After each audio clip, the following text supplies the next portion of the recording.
What happens when arrogance meets power? A man, flushed with his own success, boards a private jet and sees a black woman sitting in the main cabin. He doesn't see a passenger. He sees someone who doesn't belong. He points a finger and screams, "Get off this plane!" The cabin goes silent. The flight crew freezes. The man smirks, triumphant. But then, the woman looks up, her eyes holding the cold stillness of a winter lake, and she whispers one line that shatters his world. "I own this jet." This isn't just a story about a satisfying clapback. This is the story of what happened next, a tale of brutal, life-altering karma. The exclusive lounge at the Teterboro FBO was a symphony of hushed luxury. The scent of dark roast coffee and polished mahogany hung in the air, a stark contrast to the chaotic roar of a commercial terminal. This was a place for people who measured their time in $100 bills and whose names were whispered, not spoken. Serena Sterling sat in a high-backed leather armchair, partially concealed by a tall, vibrant orchid display. She was the epitome of understated wealth, dressed in a simple, perfectly tailored cashmere traveling suit, the color of oatmeal. Her only jewelry was a slim, platinum watch and a single, flawless diamond on a delicate chain. She was reading a well-worn hardcover copy of a dense biography, her focus absolute. To a casual observer, she might have been an assistant, a well-dressed aide waiting for her employer. She blended in, and she preferred it that way. The heavy glass doors of the lounge hissed open, and the symphony was broken by a new, discordant instrument. "I don't care what their valuation is," a voice brayed, loud enough to make two other passengers flinch. "You tell them Thorn Capital doesn't ask, we tell. We are the market makers, got it? The market makers!" Marcus Thorn burst into the lounge, a whirlwind of aggressive pinstripes and testosterone. He was a man who looked like he had been poured into his suit, his face permanently flushed with the dual pressures of ambition and high blood pressure. He was followed by a pale, nervous young man in a suit that was clearly one size too large, clutching a briefcase. This was Liam, his junior associate, who looked like he hadn't slept in a week. Marcus continued his phone tirade, pacing the length of the lounge as if he already owned it. "Just get it done, or find a new desk by Monday." He snapped his phone shut and scoffed, turning to Liam. "Idiots! The whole industry is full of idiots. They think a little market dip scares me." He surveyed the lounge, his eyes flicking over the quiet passengers, assessing and dismissing them. Then, his gaze landed on Serena. He stared. Serena, feeling the weight of his gaze, slowly lowered her book, her expression neutral. Marcus leaned over to Liam and said, in a stage whisper that carried across the room, "What is this? A community center? I thought the fee for this place was supposed to keep the riffraff out." Liam's face went white. "Sir, please, let's just get a coffee." "Riffraff," Marcus repeated, louder, staring directly at Serena. Probably waiting for her boss's luggage. They really should have a separate area for the staff. Serena's gaze met his. There was no anger in her eyes, no fear. Just a calm, assessing curiosity, the kind a biologist might give a particularly noisy insect. This quiet appraisal seemed to enrage Marcus more than any outburst could have. He was a man who demanded reactions, who fed on intimidation and offense. Silence was a challenge. He strutted over to the coffee station, purposefully placing himself in her line of sight. He poured a cup, added 3 sugars, and continued to speak at Liam. But for Serena. "The problem with this country, Liam," he said, stirring his coffee so violently it slopped onto the counter, "is that people forget their place. They see a nice chair and they think it belongs to them. They see a door and they think they're welcome to walk through it. No sense of hierarchy. no respect for the people who actually build things. He took a gulp of coffee. It's dilution, that's what it is. Diluting the brand. You let one in, and suddenly the whole place loses its value. It's bad for business. Serena slowly, deliberately, placed a leather bookmark in her book and closed it. The soft thud of the cover sounded like a gavel in the tense room. She placed the book on the table beside her, her hands resting calmly in her lap. She did not look at him again. She simply waited. Liam, desperate to de-escalate, whispered, "Mr. Thorne, our flight should be boarding soon. It's the Gulf Stream to London, the one Mr. Harrison arranged." "Harrison, right," Marcus nodded, his bluster returning. "Big deal. This merger is going to be my masterpiece. Robert Harrison is smart to bring me in. And he's smart to get the G700. Nothing else will do." He glanced at his own Rolex, a massive gold creation that looked heavy on his wrist. "Well, let's get going. I want to be settled in before Harrison even gets here. Show him who's really running the show." He clapped Liam on the back, making the younger man stumble. "Let's go, kid. Time to fly." As he walked past Serena's chair, he accidentally knocked his briefcase into the small table beside her. Her book and a glass of water toppled to the floor. "Oh, terribly sorry," he said, his voice dripping with insincere courtesy. He didn't stop, didn't look back. He just gestured at the mess. "You might want to clean that up, sweetheart. Wouldn't want your boss to see you slacking." He laughed at his own joke and pushed through the doors to the tarmac, Liam trailing miserably in his wake. Serena Sterling stared at the book on the floor. She did not bend to pick it up. A moment later, a lounge attendant rushed over, apologizing profusely. "It's quite all right, David," Serena said, her voice low and warm, reading his name tag. "It was just an accident." "Ma'am, I am so sorry for that man's behavior." Serena simply smiled, a small, tight smile that didn't reach her eyes. "Some people," she said, "create their own turbulence." She stood, adjusted the sleeves of her suit, and retrieved her book. She placed it in her carry-on. Then she walked towards the same doors, her posture perfect, her steps unhurried. The storm had gathered. Now it was time to make landfall. The crisp November air of the Teterboro tarmac snapped at their clothes. A short distance away sat the aircraft, a marvel of modern engineering, a Gulfstream G700, gleaming white and silver under the afternoon sun. Its tail number, N700SS, was painted in discreet, elegant script. "Now that," Marcus Thorne said, admiring the jet, "is how you travel." He felt a surge of pride. This was his world. These were his toys. Being invited on a trip like this by Robert Harrison, even if it was just to finalize a merger, was a sign that he, Marcus Thorne, had truly arrived. He bounded up the stairs, brushing past the flight attendant who was waiting at the door. "Get my bag stowed, will you?" he barked at Liam, throwing his garment bag at the younger man. He stepped into the cabin and stopped. The interior was exquisite. It wasn't the gaudy, gold-plated mess favored by some of the new money crowd. This was different. The cabin was finished in muted tones of cream and slate grey, with dark, polished teak wood. The leather seats were wide and plush, and the air smelled faintly of high-quality leather, and oddly, a very subtle hint of freesia.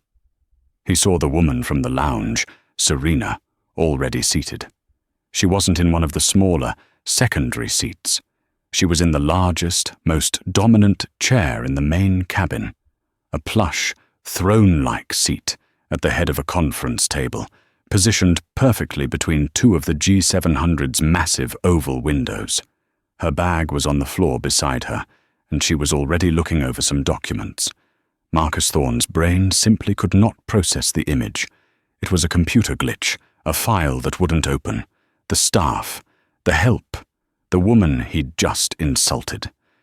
She was sitting in his seat, or at least what should have been Robert Harrison's seat, which he, as the key financier, should have been offered. He felt a hot rush of blood to his face. The humiliation in the lounge, her silent dismissal of him, it all coalesced into a single point of white-hot rage. "You!" he spat. Serena looked up, her expression unchanged. "What do you think you're doing?" he demanded. The flight attendant, a young woman named Chloe, stepped forward nervously. "Sir, can I help you? Welcome aboard." "Her," Marcus pointed, his finger jabbing the air. "What is she doing on this plane? Is she polishing the tables? Is she serving the drinks?" Chloe's eyes widened, and she cast a terrified, apologetic glance at Serena. "Sir, this is Ms. Sterling. She's our passenger." "Passenger?" Marcus let out a bark of a laugh. "A passenger? On this flight?" "I think not. Robert Harrison booked this charter. I'm his primary guest. My firm, Thorn Capital, is financing the entire London acquisition. I know who's supposed to be on this plane, and it isn't her." Serena slowly, carefully, placed her pen on top of her documents. She folded her hands in her lap. She was waiting. This calm, this infuriating passivity was the final match on the gasoline. "I don't know who you are," Marcus snarled, taking a step toward her. Liam, who had just stumbled on board with the bags, froze at the doorway. "I don't know what game you're playing or who you think you are, but you do not belong here. This is a private flight for serious people. This isn't some joyride for affirmative action hires." The words hung in the air, toxic and heavy. Chloe, the flight attendant, gasped. "Sir, you cannot speak that way." "I can speak however I want," Marcus roared, his face now a deep, vascular purple. "I am a guest of Robert Harrison. My money is paying for this. Now I am telling you." He pointed his finger directly at Serena's face, mere inches away. "Get off this plane." The silence that followed was absolute. It was the silence of a vacuum, of deep space. Liam looked like he was going to be physically sick. Chloe looked at Serena, her eyes pleading. Serena Sterling did not flinch. She did not raise her voice. She did not move, except to lift her gaze from Marcus's hand to his furious, bulging eyes. The man was a volcano, erupting with entitlement, misogyny, and racism, spraying his toxic assumptions all over her pristine cabin. He had built his entire identity on the idea that people like him gave orders, and people like her took them. He had mistaken her quiet for weakness. He had mistaken her simple clothes for poverty. He had mistaken her race for a status. He had made, she calculated, a career-ending mistake. She held his gaze for 1, 2, 3 long seconds. The entire aircraft seemed to hold its breath. Then she spoke. Her voice was not a shout. It was a whisper, a stiletto of sound, so quiet that Marcus had to lean in slightly to hear her, and it slid right between his ribs. "I'm not getting off," she whispered. She paused, letting the silence stretch again, before delivering the killing blow. "I own this jet." The words did not immediately compute. Marcus Thorne's brain, already running hot, tried to pass the statement. "I own this jet," he blinked. "What? What did you say?" "She said," a new voice cut in, sharp and authoritative, "that she owns this jet." Captain David Riggs emerged from the cockpit, his uniform immaculate, his expression a mask of cold professionalism. He was tall, with silvering hair, and he carried an aura of absolute command. He stood at the head of the cabin, his eyes fixed on Marcus. "You own," Marcus stammered, his rage beginning to curdle into confusion. He looked from Serena to the captain. That's That's impossible. This is a charter. For Robert Harrison. From Sterling Jet Charters. Serena finally allowed herself a small, cold smile. A common mistake, she said, her voice returning to a normal, conversational volume. Na700 SS, my initials. Serena Sterling. The company isn't Sterling Jet Charters. It's Sterling Industries. The jet is one of our corporate assets. I am flying to London to finalize a merger. Robert Harrison is my guest. The blood drained from Marcus Thorne's face, leaving it a sickly, mottled grey. Sterling Industries. Not a mid-level private equity shark like himself. Sterling Industries was a titan, a global logistics and technology conglomerate. He'd heard the name, of course. Everyone had. But it was one of those quiet giants, a company that didn't plaster its name on stadiums. Its owner was famously private. He'd never seen a picture. He just assumed the CEO, the S. Sterling, was a man. He looked at the woman in the chair. The quiet, the simple, expensive clothes, the absolute, unshakable confidence. It wasn't weakness, it was power.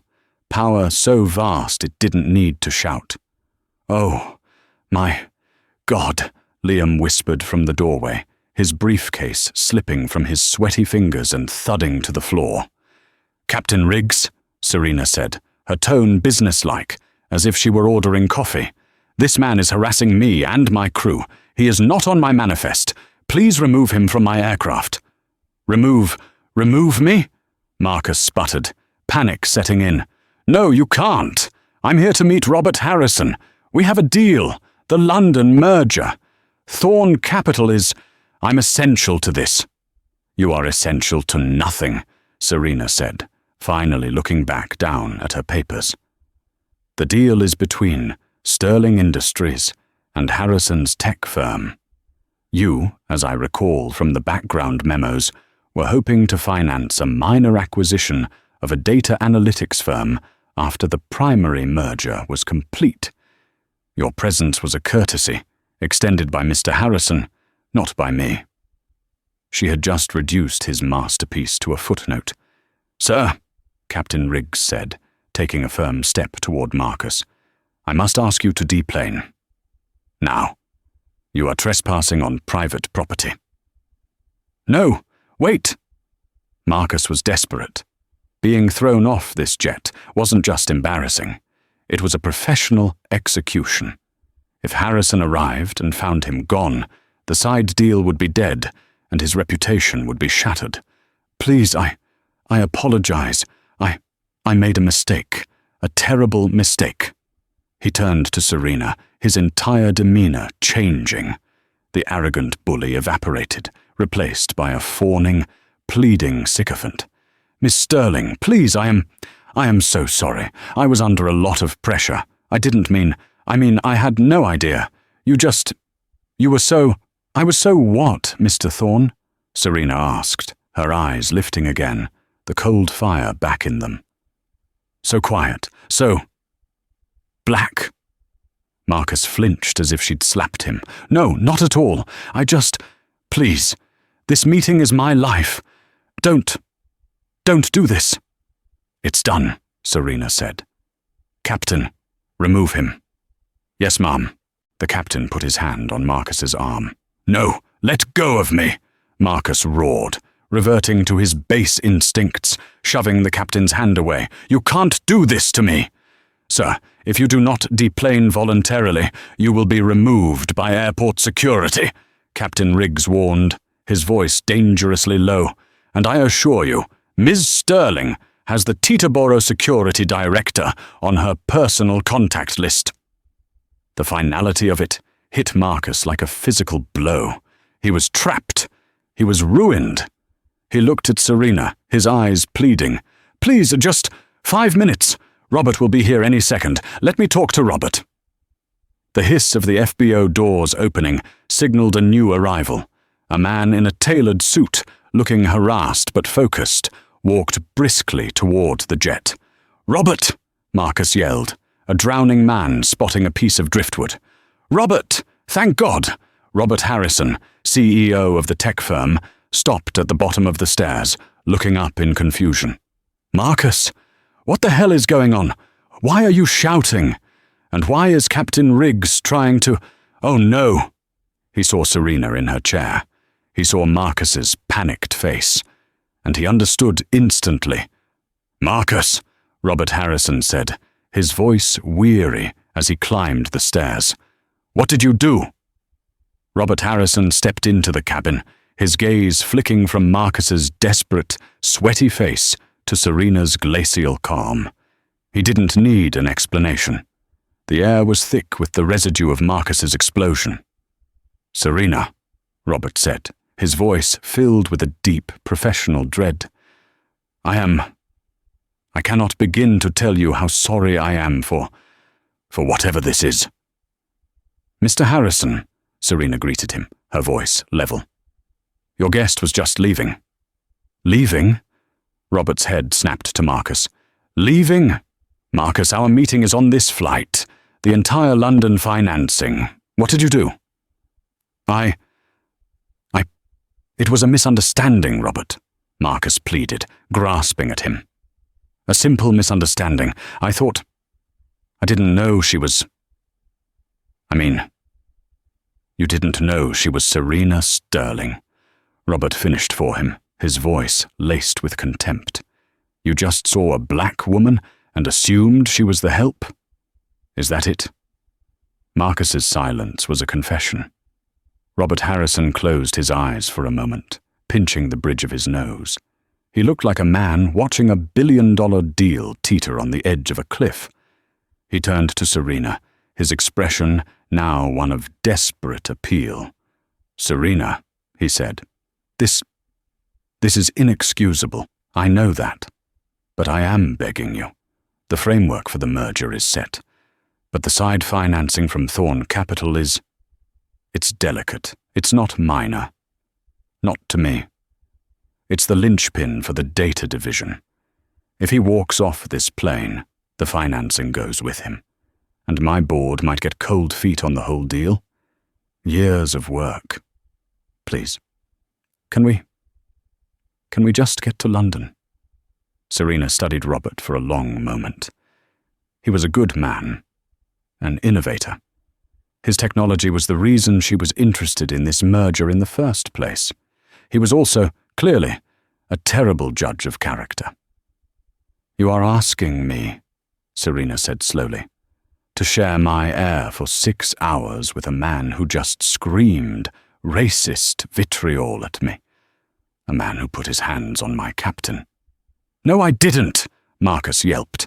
I pushed. It was a— Be quiet, Marcus. Just be quiet, Robert snapped. He turned back to Serena. Yes, I am, and I hate myself for it. But I am. I'll sit on him if I have to. He will not speak. He will not move. He will not even look at you. Please, Serena. For the sake of the deal. For me. The cabin was silent. Marcus held his breath. His entire future hung on her word. Serena looked past Robert, past the cowering Marcus, and out the window. The G700 was a beautiful machine. It was a tool to get things done, to build things. This merger was important. It would create thousands of jobs and revolutionize a sector. She had not become who she was by letting her emotions, even righteous, justifiable anger, scuttle a major deal. She looked back, her eyes landing on Marcus with the flat, impersonal impact of a banker's stamp. Very well, she said. Robert sagged in relief. Thank you, Serena, thank you. I have conditions, she continued, her voice cutting off his thanks. He will not sit in the main cabin. He will not sit in the guest cabin. He will not speak to me, to you, or to my crew, unless it is a life-threatening emergency. She pointed to the very back of the aircraft, past the galley. The G700 has a small, private crew rest compartment, a bunk and a jump seat. He will remain there for the entire duration of the flight.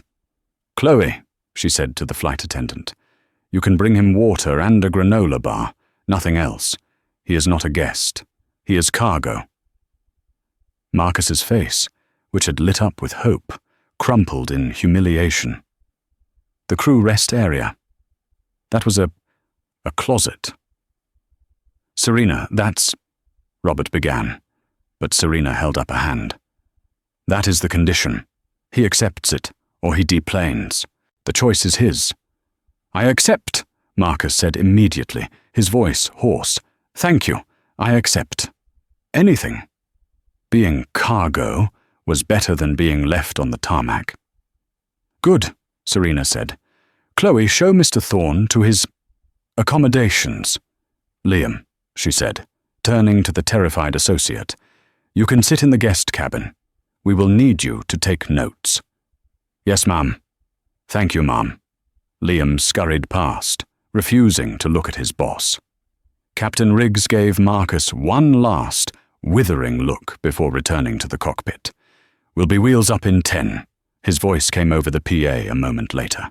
Chloe, her composure regained, gestured stiffly. Mr. Thorne, this way.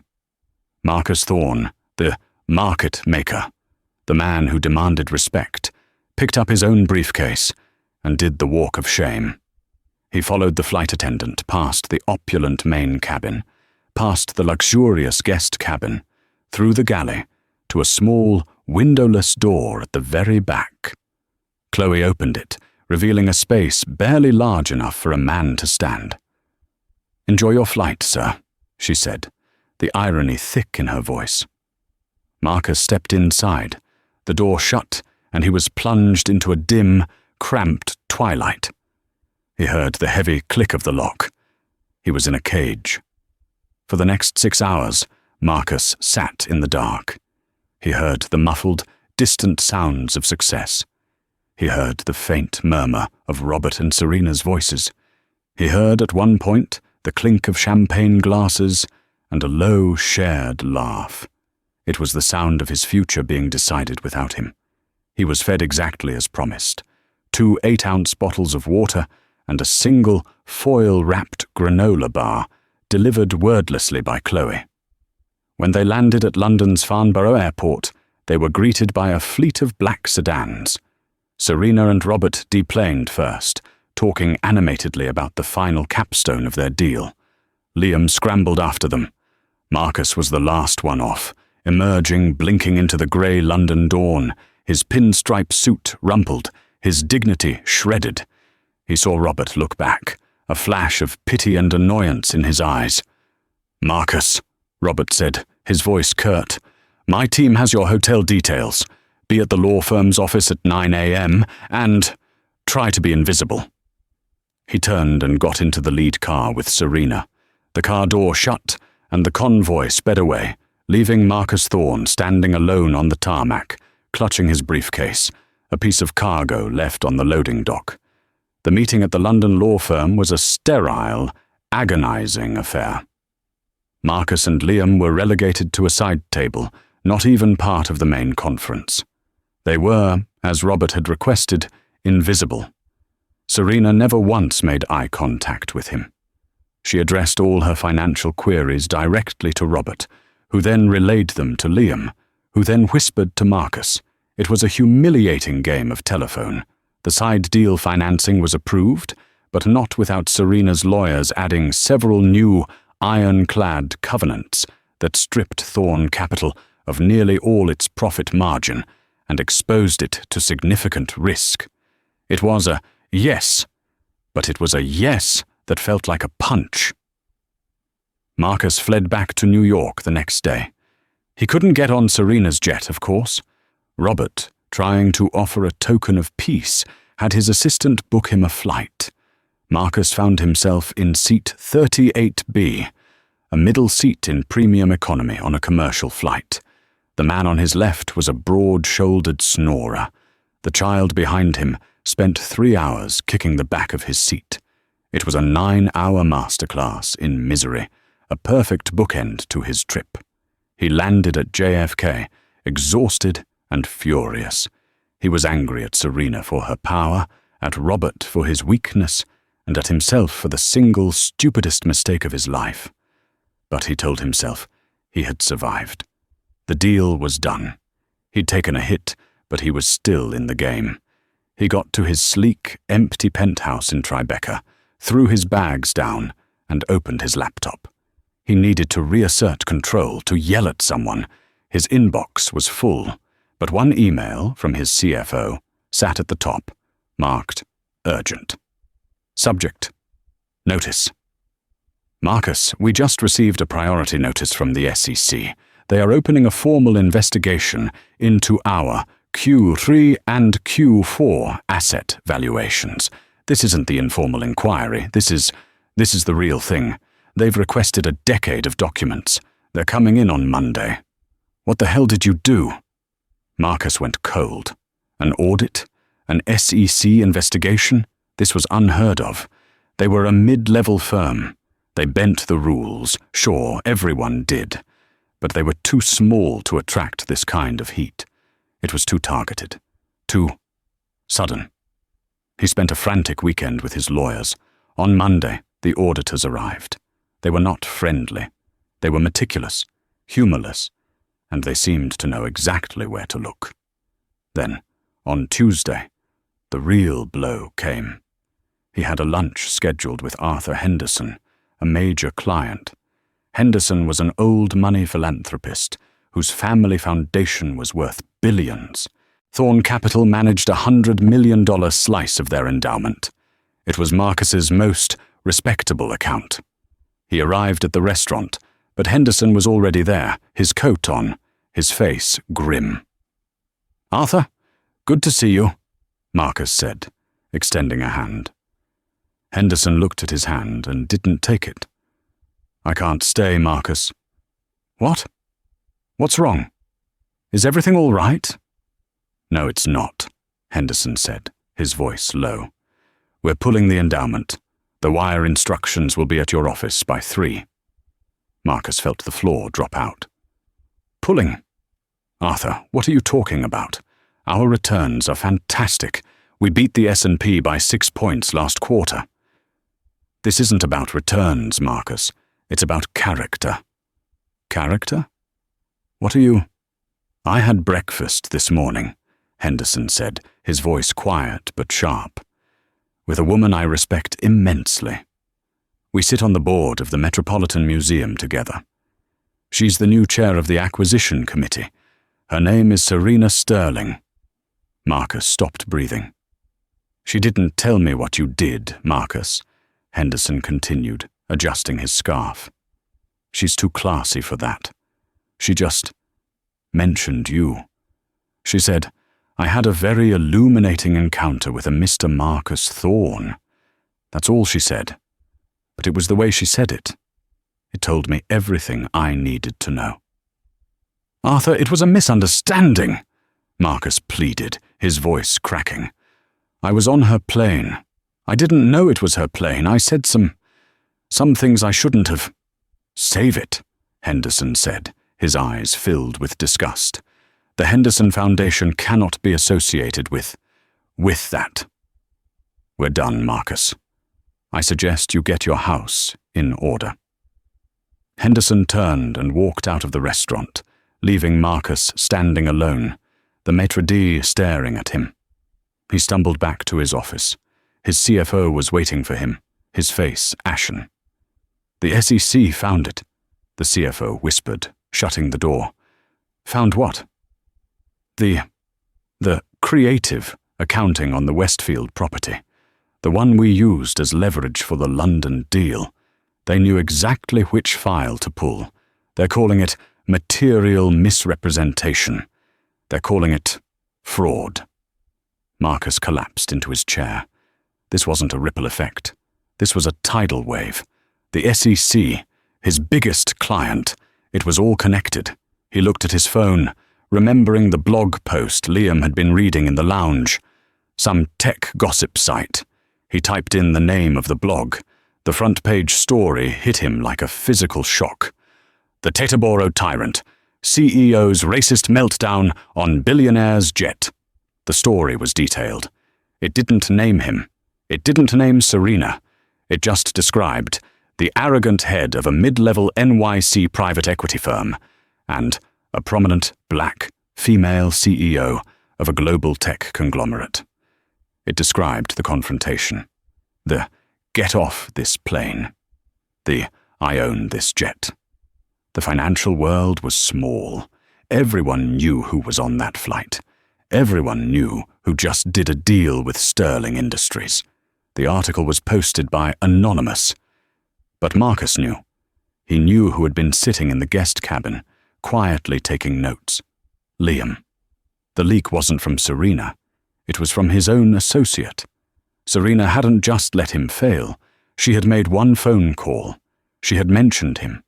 And the world she commanded, a world of ethics committees, SEC regulators, and powerful board members, had taken care of the rest. The blog post was a match thrown on a gasoline-soaked pile of tinder. Within 48 hours, the Teterboro tyrant was the whispered nickname for Marcus Thorne in every private club and boardroom in Manhattan. The story was picked up by more mainstream financial bloggers, all connecting the dots and speculating on the identity of the disgraced CEO. Thorne Capital, already reeling from the SEC investigation and the loss of the Henderson endowment, began to hemorrhage. First, the banks called. The covenants on his existing loans, the ones he'd used to build his paper empire, suddenly became ironclad and non-negotiable. A reputational risk clause was invoked. They wanted their money. Now. Then his partners started to defect. The first to leave was his head of trading, a savvy woman who saw the writing on the wall. She resigned via email, citing an untenable ethical environment. Her departure triggered a key man clause in several other major accounts, and suddenly another $50 million in assets under management walked out the door. Marcus was in a free fall, and he had no parachute. He tried to fight back. He hired a high-priced PR firm. The consultant, a slick man in a $1,000 suit, listened to Marcus's story for 10 minutes and shook his head. "I can't spin this," the consultant said, closing his notebook. "What do you mean you can't spin it?" Marcus demanded. "Tell them it's a lie. Tell them I was set up." "Mr. Thorne, the story is true, isn't it? You yelled at a black woman on a plane, and she turned out to be Serena Sterling. Is that, or is that not, the truth?" Marcus deflated. It was a mistake. "There is no spin for racism and arrogance, Mr. Thorne. Not when the target is Serena Sterling. She's not just a CEO, she's an icon. She's the new face of ethical, powerful investing. You didn't just punch up, you punched a god. My advice? Liquidate, apologize, and disappear." Marcus threw him out. He tried to call Robert Harrison. He needed him to make a statement, to say it was all a misunderstanding. The call went straight to voicemail. He tried again. Voicemail. He sent an email. He received a one-line reply, not from Robert, but from his general counsel. "Mr. Thorne, our business is concluded. Mr. Harrison has no further comment. Please direct all future correspondence to our legal team. He was radioactive. The SEC investigation, fueled by the irregularities they found, was now a full-blown criminal probe. The material misrepresentation on the Westfield property was blatant fraud. He had cooked the books to make his firm look more solvent than it was, all to get a seat at the table for the London deal. The irony was crushing. The very deal he had humiliated himself to save was built on a foundation of lies, lies that were now being exposed to the world. His remaining partners, the ones who were as guilty as he was, turned on him to save themselves. They offered to testify against him in exchange for immunity. Thorne Capital was finished. The company was forced into receivership. The offices were shuttered. The sleek, glass-walled conference room where Marcus had screamed at his underlings was now dark, the furniture covered in plastic. Marcus was forced to sell his penthouse to pay his legal bills. He moved into a small, rented apartment in a nondescript building. The pinstripe suits were replaced by off-the-rack department store clothes. The gold Rolex was sold for cash. He was a pariah. When he walked into a restaurant, people would stop talking and stare. He was the Teterboro tyrant, the man who had it all and lost it in a single racist tirade. But the karma wasn't finished with him. The freefall had one last, brutal stop. The investigation was complete. The U.S. Attorney's Office for the Southern District of New York had called. They were offering him a plea deal. If he pleaded guilty to wire fraud and securities fraud, they would recommend a lighter sentence. If he went to trial, they would bring in his partners, his CFO, and, they hinted, a witness to his character who had been on the London flight. They would bring in Liam. They would bury him. He had no choice. 6 months to the day after he had staggered off the G700 onto the tarmac in London, Marcus Thorne stood before a federal judge. The intervening time had been a blur of mounting legal fees, humiliating depositions, and the slow, systemic dismantling of his entire life. The SEC, armed with what seemed to be a perfect, divinely inspired roadmap, had found not just one instance of fraud, but a deep, interconnected web of material misrepresentations, inflated valuations, and illegal leveraging. His partners had all turned state's evidence, painting him as a tyrannical, lone wolf operator. Thorne Capital was an empty shell, its assets frozen, its reputation a toxic sludge. He stood in a cavernous wood-paneled courtroom in the Daniel Patrick Moynihan U.S. courthouse. The pinstripe suits were gone, sold for a fraction of their cost. He wore a single charcoal grey suit from a discount retailer, and it hung on his frame. He had lost 30 pounds, the arrogant flush in his cheeks replaced by a sallow, greyish pallor.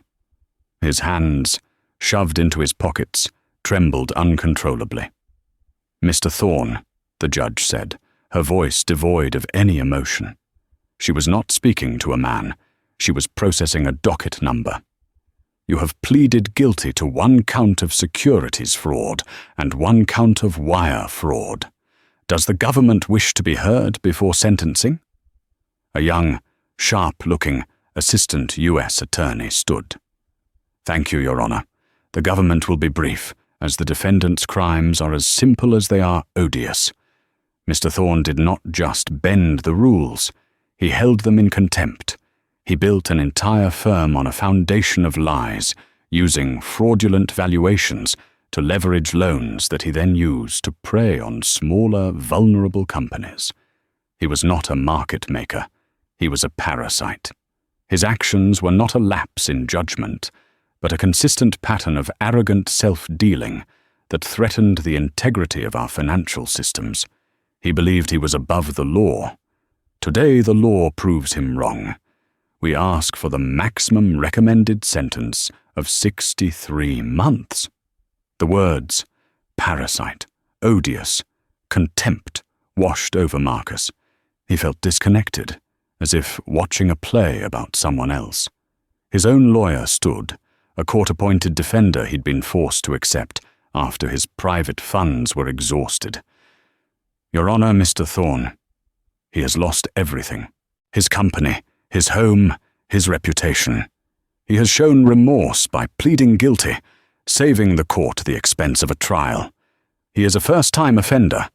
We believe a sentence of 24 months with community service would be more than sufficient." "Remorse?" the judge cut in, her sharp eyes finally landing on Marcus. He felt a jolt, as if he'd been physically struck. "Mr. Thorne," she said, "I have reviewed the victim impact statements, not from your partners who are just as guilty, but from the companies you acquired, the startups you bled dry. I do not see a man who has shown remorse. I see a man who is sorry he was caught." She leaned forward. "This court sees men like you every day. Men who believe their wealth and their privilege are a shield. You believe that because you went to the right schools and wore the right suits, the rules of basic human decency, let alone federal law, didn't apply to you. You were a bully, Mr. Thorne, and in your arrogance, you became a criminal. The financial damage you caused is substantial, but the damage you did to the public trust, to the idea that the market is fair, is incalculable.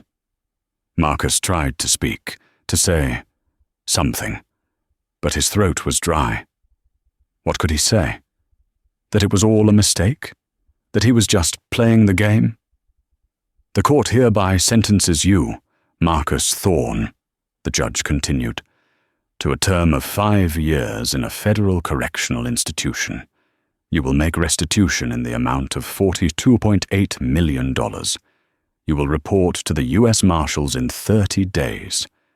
We are adjourned. The gavel cracked, a sharp, wooden sound that echoed like a gunshot. 5 years. It was an eternity. It was a death sentence. His lawyer patted him on the shoulder, a gesture of empty professional ritual, and moved on to his next case. Marcus was left to gather his cheap briefcase. He was no one. He walked out of the courthouse, not in cuffs, not yet, but as a ghost. The 30-day reporting window was a final, cruel courtesy.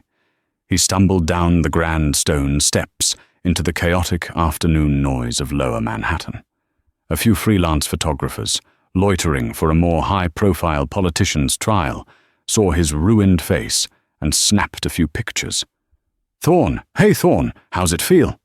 He ignored them, pushing his way into the crowd.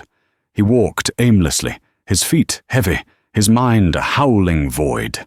He was a convicted felon. He had nothing. No home, no money, no future.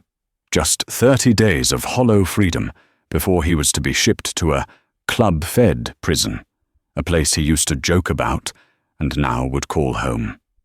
He found himself at a newsstand, the bright, gaudy colors of magazines, a painful contrast to his grey world. He was thirsty. He fumbled in his pocket, pulling out a crumpled $5 bill, perhaps the last of his cash. He bought a bottle of water. As he turned to leave, his eyes caught it. It was the cover of Forbes. She was on it. Serena Sterling. She wasn't in a boardroom. She was on the tarmac, the gleaming white fuselage of the G700, her jet angled behind her. Her arms were crossed, her attire simple, powerful. She wore a dark, perfectly cut suit. Her expression, it wasn't a smile. It was a look of absolute, unshakable and quiet possession. She was looking directly at the camera, as if looking directly at him. The headline was simple, brutal. Serena's Way. How Serena Sterling is remaking capitalism. He stood there, frozen, the bottle of water suddenly ice-cold in his hand. He had to know. It was a compulsion, the last twitch of a dying animal. He used the last of his change to buy the magazine. He walked to a nearby park, a small, dirty triangle of concrete and starving trees, and sat on a cold stone bench. A homeless man slept on the bench opposite him. Marcus was now just another piece of the city's debris. His hands shaking, he opened the cover. He read. The article glowed with her accomplishments. It detailed the massive, successful merger with Robert Harrison's firm. It talked about her new philanthropic venture, the Sterling Opportunity Fund, a multi-billion-dollar initiative to fund businesses founded by women and minorities. It spoke of her ethos of accountability. A source close to her was quoted. Serena believes that ethical investing isn't just about what you do buy, it's about what you don't, and what you actively root out. She sees bad actors in finance, not just as competition, but as a rot that needs to be excised. He read that line again. Actively root out. This wasn't an accident. The SEC investigation. It hadn't been a random audit. It hadn't even been a simple tip. She had been doing due diligence for the London deal. Her team Her forensic accountants must have seen his fraudulent financials. They had seen the Westfield property, the house of cards he had built, his racist tirade on her plane. It wasn't the cause of his downfall. It was simply the justification. It was the moment he had removed himself from the category of business associate and placed himself firmly in the category of rot to be excised. She had probably compiled the entire case against him. She had put it in a neat, undeniable folder and handed it to the U.S. Attorney's office. She had waited, patiently, while he flew to London, while he humiliated himself, while he begged for a deal she already knew was his last. She had let him swing his own rope, and then she had kicked the chair. Then he turned the page, and the final, crushing, karmic blow landed. Sterling's most recent and perhaps most symbolic acquisition for her new fund, the article read, was the complete asset portfolio of the failed private equity firm, Thorne Capital. While the firm's founder, Marcus Thorne, is now a convicted felon awaiting sentencing for fraud, Sterling's team acquired his company's holdings for pennies on the dollar during the bankruptcy liquidation. He stopped breathing. She bought his company. He read on, his vision blurring. The portfolio contained what Thorne had labeled distressed assets, a collection of minority-owned tech and service startups. But the distress was manufactured. Thorne Capital had us in a predatory loan, said one of the newly funded CEOs. We were distressed because he made us distressed. We were 90 days from being wiped out, our tech strip-mined and sold for parts. We thought we were dead. Sterling's fund didn't just buy the assets, it bought the debt and forgave it. Then it reinvested, offering new, favorable terms and a seat on her advisory board. One man's racist arrogance, the CEO concluded, became our salvation. Serena didn't just buy a company, she liberated us. Marcus dropped the magazine. It fluttered to the dirty concrete. It was all clear. The perfect, horrific, circular logic of it all. The Westfield property fraud. That was the exact illegal leverage he had used to secure those predatory loans. The very crime he was going to prison for was the same tool he'd used to trap the companies she was now saving. She hadn't just destroyed him. She hadn't just taken his company. She had repurposed him. He, Marcus Thorne, the market maker, the Teterboro tyrant, was now a footnote in her story. His entire life's work, his name, his legacy, it was all just the before picture in her glorious after story. He was the villain she had vanquished, the source of the ashes from which her new, celebrated, ethical fund had risen. The money, the power, the reputation he had built by exploiting people, it was all now being used to empower those very people. His failure was the literal, financial fuel for her greatest success. He looked down at the magazine cover on the ground. Serena Sterling stared up at him from the concrete, her expression calm, her power absolute.